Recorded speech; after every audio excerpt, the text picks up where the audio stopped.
simbahan sa kasaysayan, ang St. John the Baptist Parish Church o mas kilala sa tawag na Kalamba Church.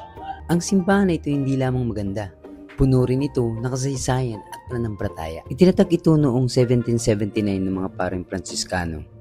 Ang simbahan ay isa sa pinakamatanda sa lugar. Ang orihinal na istruktura ay tinayo gamit ang bato noong 1859, ngunit nasira ito noong panahon ng ikalawang digmaang pandaigdig.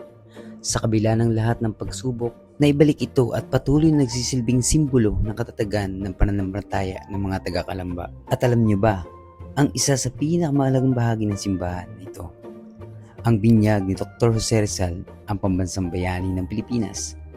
Dito siya bininyagan noong Hunyo 22, 1861 at makikita pa rin sa simbahan ang orihinal na baptistery na ngayon ay isang pambansang makasaysayang pook. Kaya kung magagawi ka dito, isa ito sa huwag mong palampasin.